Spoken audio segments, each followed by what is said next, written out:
प्रिय श्रोता बंधु आपण समस्त को प्रभु जीशु नाम रे नमस्कार। आज आमे साधारण कालर पंचम रविवार रे प्रवेश करिअछु। आज प्रथम पठन रे आम माने सुनिया को पाइबा किपरि प्रवक्ता जिसाय प्रभुंकर आह्वान पाती तांकर वार्ता को प्रचार करिया पाए।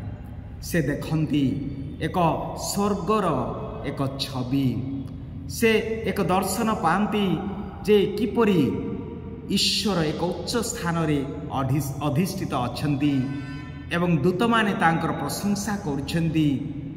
पवित्र पवित्र प्रतापमय प्रभु सेनाधिपति परमेश्वर पृथ्वी रे तांकर गौरवपूर्ण हेउ। हालेलुया, प्रशंसा गौरव से माने गान करुछंती। निजको से असहाय मन करुछंती। से दूत मानक सहित से निजर स्वर से संजोग करि पारुनाहंती, तांको परि से गीत गाई पारुनाहंती। आउ एही समय रे से निजको निजे कहंती, मु विनाश हेली, मु केडे अयोग्य जे मु प्रभुंकर प्रशंसा करि पारु नाही।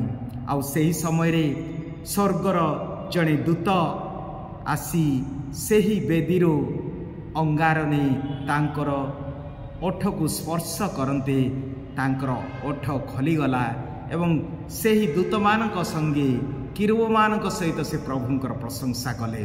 आ कहले, प्रभु मु एठी अछि प्रस्तुत तुमर वार्ता को नेबा पाई। अर्थात किपरि प्रवक्ता जिसाय तांकर आह्वान बा प्रभुंकर आह्वान को से ग्रहण करुछंती। से निजको नम्र कले, से निजको अयोग्य मने कले। आउ सेही समय रे स्वर्गर दूत आसी तांको पवित्रीकृत करुछंती एवं से ईश्वरंकर महिमा गान करुछंती। प्रिय भाई और भौणी माने, आज प्रभु आमान को आह्वान करिछंती तांकर शिष्य हेबा पई, तांकर वार्ता प्रचार करिया पई। किंतु किए तांकर शिष्य हेई पारिबो? जड़े शिष्य हेबा को हेले कोन आवश्यक? आजिर सुसमाचार अति स्पष्ट भावे आमान को केतोटी गुण बा जड़े शिष्य हेबार केतोटी गुण से आमान को दर्शाती। प्रथमतः जे जीशुंकर शिष्य हेबा पई चाहे, जे जीशु को अनुगमन करे, प्रथमतः तांकर वाक्य प्रति आकर्षित हेबा दरकार। तांकर वाक्य प्रति आमे सुनुचु लोक 5 अध्याय 1 रु पढ़िले पढ़िबा को पाऊ जे जेतेबेले जीशु प्रचार करुछंती, प्रथमे सबले से प्रचार करिबा समय रे जनसमूह तांकर चतुर्दिगरे से वाक्य सुनिया पाई से माने चारिपटु घेरी रहिछंती। अर्थात they fall in love with the word of God. जे शिष्य हेबे प्रथमतः प्रभुंकर वाक्य को सुनिया पाई, जेपरि अनेक लोक माने सेही समुद्र कूल रे उपविष्ट थिले, ठीक सही प्रकार जड़े शिष्य प्रथमतः प्रभुंकर वाक्य सुनिया पाई से आग्रह प्रकाश करिया उचित। आमे देखुचु से समुद्र कूल रे एते लोक जन समागम थिला कोन पाई? प्रभुंकर वाक्य सुनिया पाई। जेपरि लेखा अछि एई वाक्य प्रकाशन पुस्तक 10 अध्याय 10 पदरे जॉन कहंती से दर्शन पाती, नियो खाओ। आ से जेतेबेले से वाक्य को ग्रहण कले, भोजन कले, ताहा तार मुख को मीठा लागिला। तेणु यही वाक्य जहन कहती पुणी सुसमाचार रे 6 अध्याय 63 पदरे कहती, तुमे कि जानो नाही मोर वाक्य आत्मा और जीवन, मोर वाक्य आत्मा और जीवन। सुतरां जड़े शिष्य प्रभुंकर वाक्य प्रति आग्रह प्रकाश करने आवश्यक। द्वितीय विषय, जड़े शिष्य हेबा पाई कौन दरकार? मानिबा को पड़ियो। ए वाक्य केवल सुनिले हबने, ए वाक्य को मानिबा को पड़ियो। जेतेबेले जीशु देखिले जन समागम होइछि, से पितरं को कहिले जे तुमर नौकाटी टिके गभीर जल को नहीं जाल पकाओ। कारण आमे जानुचु रात्रि सारा पितर परिश्रम करिथिले, किंतु किछि से पाई नथिले। किछि से निराश हताशर रात्रि थिला पितर पाई। से रात्रि थिला पितरंक पाई एक नैराश्यजनक। ସେହି ରାତ୍ରି ଥିଲା ଏକ ସଂଘର୍ଷର ରାତ୍ରି। ସେ କେବଳ ଏତିକି କହିଲେ, ରାତ୍ରି ସାରା କଠିନ ପରିଶ୍ରମ କରୁଛୁ, ରାତ୍ରି ସାରା ଆମେ କଠିନ ପରିଶ୍ରମ କରିଛୁ। ତଥାପି ସେ କହିଲେ, ଯଦି ଆପଣ କହୁଛନ୍ତି ତେବେ ମୁଁ ଜାଲ ପକାଇବି। ସେ ହୁଏତ କହିପାରିଥାନ୍ତେ ଯୀଶୁଙ୍କୁ, ତୁମେ ତ ଜଣେ ବଢ଼େଇର ପୁଅ, ତୁମକୁ କ'ଣ ଜଣା କାଠ ବା ଦ୍ୱାର କରିବା, ଝରକା ଲଗାଇବା, ତୁମେ ସେଇଠି ଏକ୍ସପର୍ଟ। କିନ୍ତୁ ମୁଁ ଯିଏ ଜଳରେ ସବୁବେଳେ ରହେ, ଯାହାର ଜୀବିକା ମାଛ ଧରିବା, କେଉଁ ସମୟରେ ପକାଇଲେ, କେଉଁଠି ପକାଇଲେ, କେମିତି ଧରିଲେ, ସବୁ କୌଶଳ ମୋତେ ଜଣା। ଆଉ ତୁମ କଥା ମୁଁ କ'ଣ ଶୁଣିବି? ସେ କହିପାରିଥାନ୍ତେ, କାରଣ ସେ ଜଣେ ମାଛ ଧରାଳି। ତା'ର ଜୀବନ ଯାକ ସେଇ ସମୁଦ୍ର ବା ପାଣିରେ ତା'ର ଜୀବନ ଯାଇଥାଏ, ମାନେ ସମୟ ବିତେଇଥାଏ। ସବୁ କୌଶଳ ଥିଲେ ସୁଦ୍ଧା ସେ କହିଲେ, ଆମେ ରାତି ସାରା କଠିନ ପରିଶ୍ରମ କରିଛୁ, କିନ୍ତୁ ଆପଣଙ୍କର କଥା ଶୁଣି, ଅର୍ଥାତ୍ ସେ ମାନ୍ୟ କଲେ, ମାନିଲେ ଆଉ ଜାଲ ପକାଇଲେ। ଆଉ ଯେତେବେଳେ ଜାଲ ପକାଇଲେ, ଆମେ ଜାଣୁଛୁ, ଶୁଣିବାକୁ ପାଉଛୁ, ଏତେ ପରିମାଣରେ ମାଛ ଆସିଲା ଯେ ଜାଲ ଛିଣ୍ଡିବାକୁ ଲାଗିଲା। ଦେଖନ୍ତୁ, ସେ ମାନିଲେ। ଅତଏବ ଜଣେ ଶିଷ୍ୟ ହେଉଛି ଜଣେ ଯେ ମାନେ, ଯେ କେବଳ ଶୁଣେ ନାହିଁ, ଶୁଣି ସେ ମାନେ। ଅର୍ଥାତ୍ ପିତର ଯଦିଓ ସବୁରେ ପାରଙ୍ଗମ ଥିଲେ, ମାଛ ଧରିବାର ସବୁ କୌଶଳ ଜାଣିଥିଲେ, ସବୁ ଷ୍ଟ୍ରାଟେଜି ଜାଣିଥିଲେ, ତଥାପି ଯୀଶୁଙ୍କର ଆଜ୍ଞାକୁ ମାନିଲେ। ଆଉ ଆମେ ଦେଖୁଛୁ ଆଶ୍ଚର୍ଯ୍ୟ କର୍ମ ହେଲା। ତୃତୀୟ ବିଷୟ, ଜଣେ ଶିଷ୍ୟ କ'ଣ ହେବା ଦରକାର? ଯେ ଜଣେ ଶିଷ୍ୟ ସବୁବେଳେ ନିଜ ବିଷୟରେ ସଚେତନ ହେବା ଦରକାର, ସବୁବେଳେ ନିଜକୁ ନମ୍ର ହେବା ଦରକାର। ଯେ ମୁଁ ଜଣେ ପାପୀ, ଯିଏ ପ୍ରଭୁଙ୍କର ଶିଷ୍ୟ ସଦାବେଳେ ନିଜକୁ ନମ୍ର ବା ପାପୀ ବୋଲି ନିଜକୁ ଗ୍ରହଣ କରିବା ଆବଶ୍ୟକ। ଗର୍ବ ଯିଏ କରେ, ସେ କେବେ ହେଲେ ପ୍ରଭୁଙ୍କର ଶିଷ୍ୟ ହେଇପାରିବେ ନାହିଁ। ଆମେ ଦେଖୁଛୁ, ଯେତେବେଳେ ଅନର୍ଗଳ ବା ଅନେକ ମାଛ ଆସିଲା, ସେତେବେଳେ ସିଏ ତ ଯେମିତି ଆମେ ଯେତେବେଳେ ଖେଳ ଦେଖୁଛୁ, କ୍ରିକେଟ ଖେଳ, ଯେତେବେଳେ ଜଣେ ମାରୁଛି ଛକା, ପାଟି କରୁଛୁ, ଜୋରରେ ପାଟି କରୁଛୁ, ଚୌକା, ଛକା, ୱାଃ ୱାଃ, ଆମେ ଏମିତି ଚିତ୍କାର କରିଥାଉ। ଆଉ ପିତର ଏତେ ମାଛ ଧରିଲା ଦେଖିକି ସେ ସେମିତି କହିବା କଥା। ସେ କହୁଛି, ପ୍ରଭୁ ମୁଁ ପାପୀ, ମୋ ଠାରୁ ଦୂରେଇ ଯାଅ, ମୁଁ ପାପୀ, ମୋ ଠାରୁ ଦୂରେଇ ଯାଅ। କାହିଁକି କାହିଁକି କହିଲେ ଏ ପ୍ରକାର?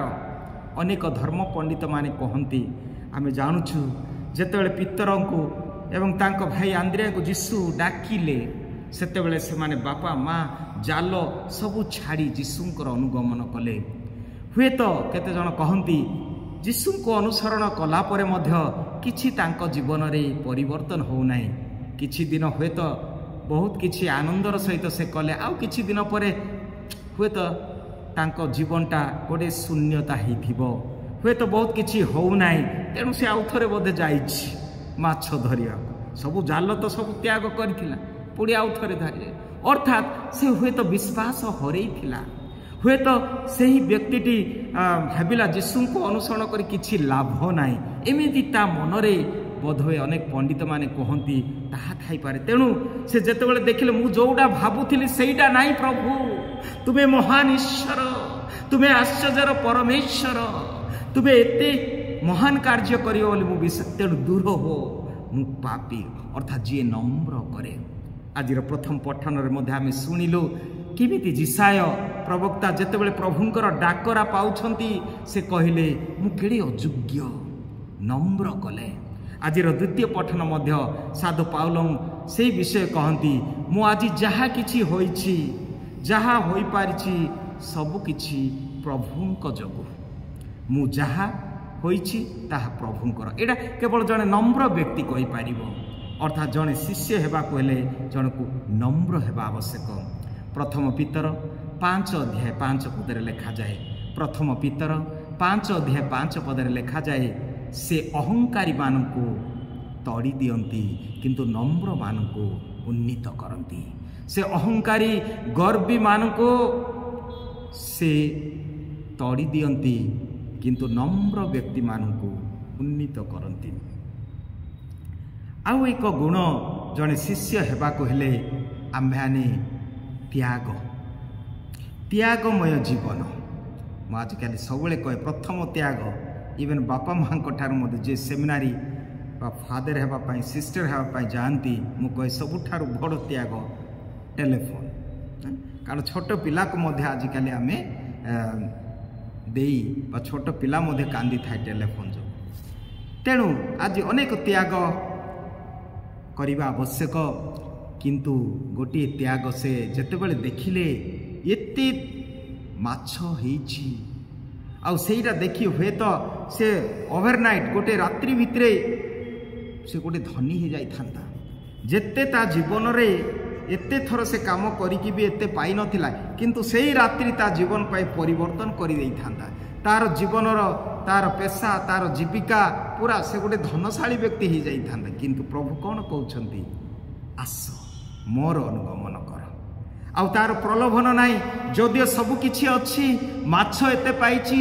बहुत बड़े बड़ व्यक्ति हो पारि थांता धनी व्यक्ति हो पारि थांता किंतु सेथिरे तार आसक्ति नाही प्रभु कहले आस स्वर्ग राज्य पाई मु तुमको शिखेबी आत्मा को धरिया पाई अर्थात त्यागर जीवन न हेले आबे जीशुंकर शिक्षा बा जीशुंकर शिष्य हो पारिबा नाही लेखा अछि लोक 14 अध्याय 33 पदरे लोक 14 अध्याय 33 पदरे लेखा जाए जड़े जदि निजर सर्वस्व त्याग न करे से मोर शिष्य हो पारिबा नाही जदि से सर्वस्व निजर सर्वस्व त्याग न करे से मोर शिष्य हो पारिबा नाही देखंतु पितर सब किछि त्याग करी पुणी जीशुंकर अनुगामी हेले अन्य एक गुण जहाँ जड़े शिष्य हेबा पय आवश्यक जीशु आमान को माछ धरिया पाई नहीं किंतु आत्मा को धरिया पाई से डाकती आमर मुख्य उद्देश्य